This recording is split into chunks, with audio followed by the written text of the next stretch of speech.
Hello students, अब हम इस वीडियो में पढ़ेंगे आइसोमॉर्फिज्म।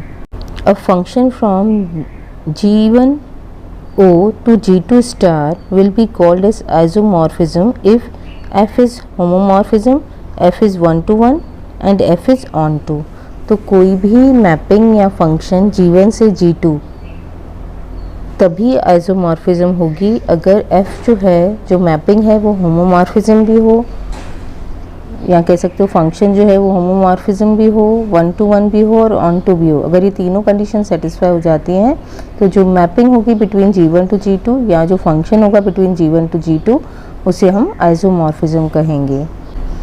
प्रीवियस वीडियो में मैंने बताया था कि F A O B equals to F A star F B आना चाहिए। ठीक है, यहाँ पर ए और बी ये किसके एलिमेंट्स हैं? G1 के, और O जो है इसी का बाइनरी ऑपरेटर है, और एफ ए और एफ बी जो हैं G2 के एलिमेंट्स हैं और उन पे स्टार आना चाहिए। तो ये दोनों वैल्यूज़ जो हैं इक्वल आनी चाहिए। अगर ये दोनों वैल्यूज़ इक्वल आती हैं तो इसका मतलब है कि जो फंक्शन है वो होमोमॉर्फिज्म है। यहाँ ए बी किससे बिलोंग कर रहा है? G1 से, और F A F B belongs कर रहा है G2 से। अब 1 to 1 में क्या होता है? इस साइड जो ग्रुप में एलिमेंट्स होते हैं उन्हें प्री इमेज बोलते हैं, और इस साइड जो ग्रुप में एलिमेंट्स होते हैं उन्हें बोलते हैं इमेज। तो ये G1 ग्रुप है हमारा, ये G2 ग्रुप है। तो 1 to 1 में क्या होना चाहिए कि हर प्री इमेज जो है एक इमेज से एसोसिएटेड होना चाहिए। जैसे A की वैल्यू यहाँ पर मैप हो रही है 1 से, B की वैल्यू हो रही है 2 से, C की वैल्यू हो रही है 3 से। हर एक वैल्यू जो यहाँ पर है उसके करस्पॉन्डिंग एक वैल्यू यहाँ पर भी है।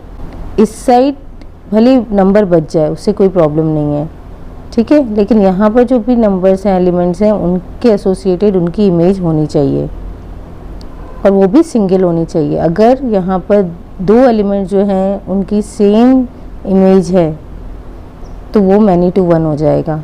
ठीक है, यहाँ पर मैनी एलिमेंट्स है और यहाँ पर सिंगल एलिमेंट है तो ये हो जाएगा मैनी टू वन।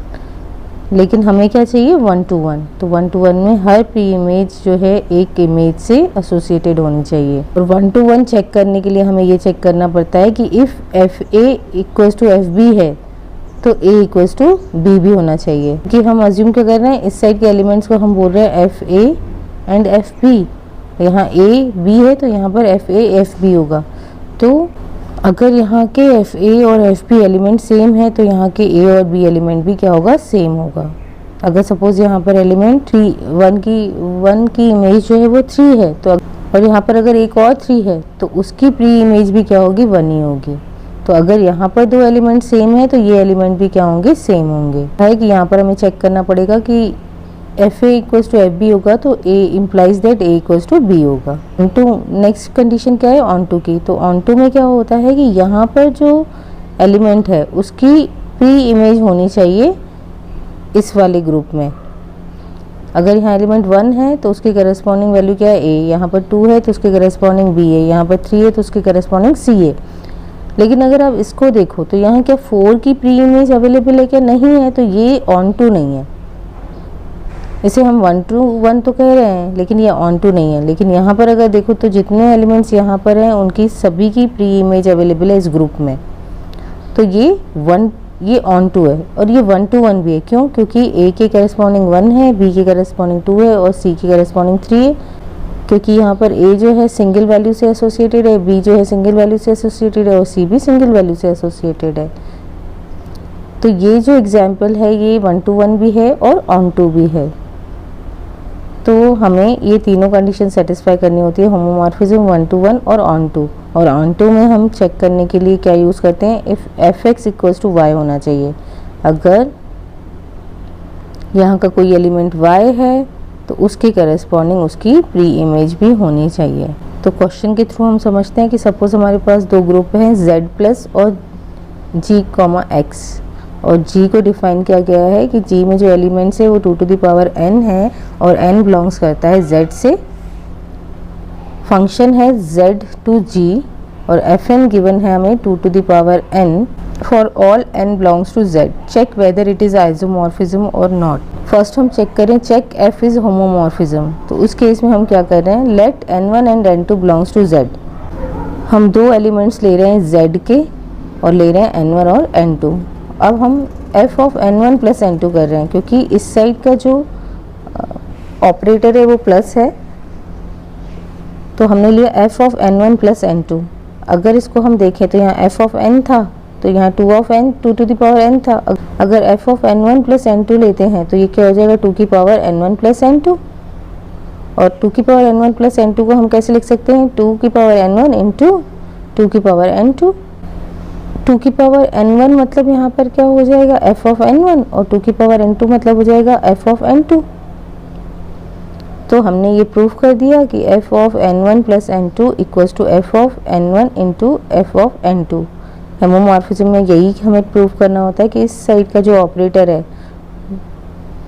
वो अगर अप्लाई करते हैं हम एलिमेंट्स पे तो उसकी रिजल्ट आनी चाहिए, वो इक्वल होनी चाहिए f ऑफ n1, इसका जो ऑपरेटर है multiplication, into f of n2 के।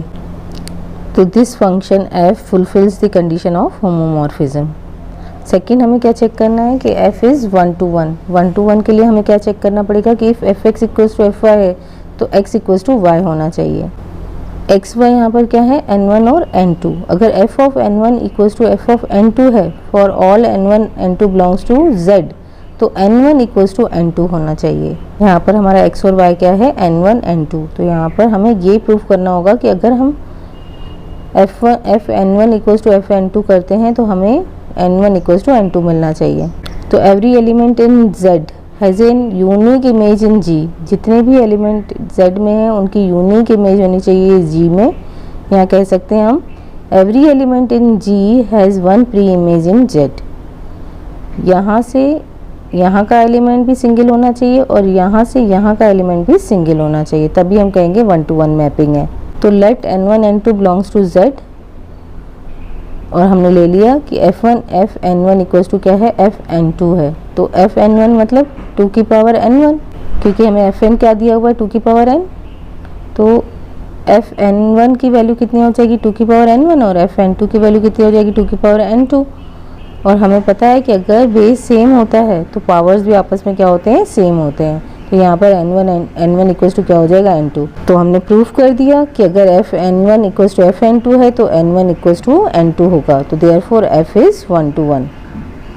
अब हमें चेक करना है कि f इज़ ऑन टू है क्या। ऑन टू के लिए हमें क्या चेक करना पड़ेगा, f is an on to function from z to g if for every y belongs to g there exist at least n belongs to z such that fn equals to y। y यहाँ पर क्या होगा 2 की power n, क्योंकि g के जो elements हैं वो 2 की पावर n होंगे। तो हमें ये प्रूफ करना है कि fn equals to y, यानी कि fn equals to 2 की पावर n होना चाहिए। अगर यहाँ पर एलिमेंट 2 है तो उसके करस्पॉन्डिंग जो n है वो 1 होना चाहिए, क्योंकि 2 की पावर 1 होता है। और अगर यहाँ पर एलिमेंट 4 है यानी 2 की पावर 2 है तो यहाँ एलिमेंट 2 होना चाहिए। और अगर यहाँ पर एलिमेंट 2 की पावर 3 है तो यहाँ पर 3 होना चाहिए। तो क्योंकि g के एलिमेंट्स 2 की पावर में ही हैं तो उनका जो पावर होगा वो g में अवेलेबल ही होगा, क्योंकि हमें गिवन ही है कि fn इक्वल्स टू क्या है 2 की पावर n। तो हर एलिमेंट जो यहाँ पर होगा उसकी प्री इमेज z में अवेलेबल होगी। तो here fn equals to 2 की power n for all n belongs to z, therefore f is onto। As f is homomorphism 1 to 1 and onto, hence f is isomorphism।